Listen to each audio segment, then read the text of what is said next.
Hello guys, and welcome back. In the last video we made our first website and we wrote hello world in between the h1 tag.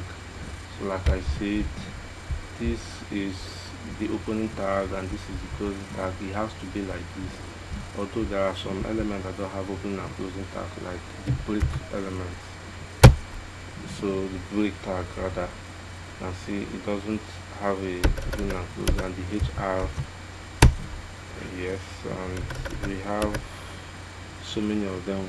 We'll talk about them later. So as you can see here, this is a h1 tag and there are several of them.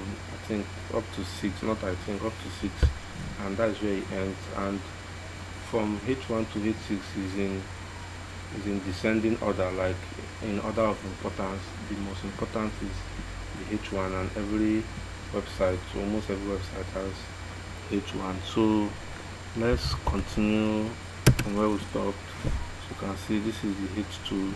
What I'm going to write inside this is another heading. So when we save, we go to our browser, it should be there. So you can see this another heading, and let's do more.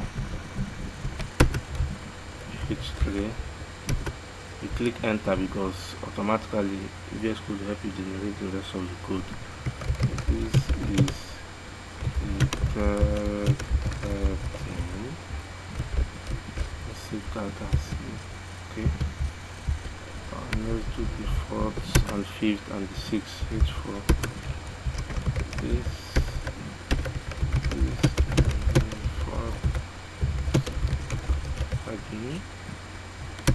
Then let's do the fifth one, the fifth five. This is the fifth heading. And let's move this down. Sorry, I use a shortcut key. I'll tell you more about shortcut keys later, just to save time. 40, 86. So this is 86. Let's save it and view it on our browser now. So as you can see, this is the h1, the most important and the biggest, h2, h3, h4, h5, h6. So you just have to know that you may not necessarily cram everything, but as time goes on, you begin to remember them on your own. So after the heading, the h1 tag, we have another one that usually comes after it. After the head tag, the next thing that comes after it is the p tag, and the p stands for paragraph. So as you can see, just like the h1, text goes into it, but it's not as big as the h1 or the h2. So when you write a heading, the next thing that comes is a paragraph, right? So that's what comes there. Let's use lorem. Okay, so I'm going to break this text because it is stretching beyond the viewport of my laptop. Let's cut it in a way that it will be easy for everybody to understand. Okay, that's all of it. Let's move p tag here and then move this down here. So as you can see, everything here is in between the p tag. We can also do the same thing for the h1. Move it this way. It doesn't matter, space doesn't matter in VS Code. Let's control save and see. So as you can see, this is a long text. Look at the h1, nothing changes. You can give a space of 1000 lines and it won't matter on VS Code, it won't matter on the browser. It doesn't change. That is not how to give space. So you can see it's still the same thing, but that brings us back to the next tag.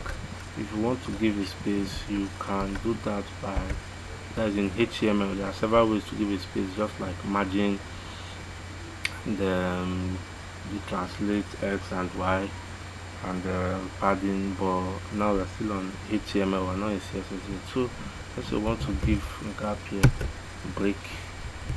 These other gaps here, these other lines, they do not matter. But this right here is used to break a text or to make a line above the one that we already have. So let's view it on our report. So as you can see the extra space here.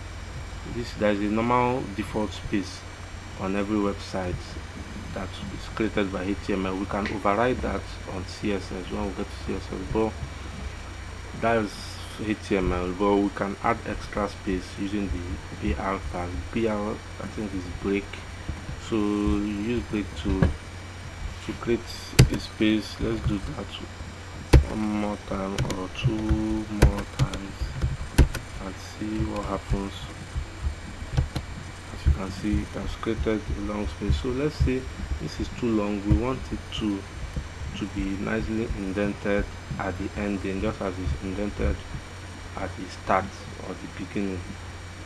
So let's use the break tag to move it.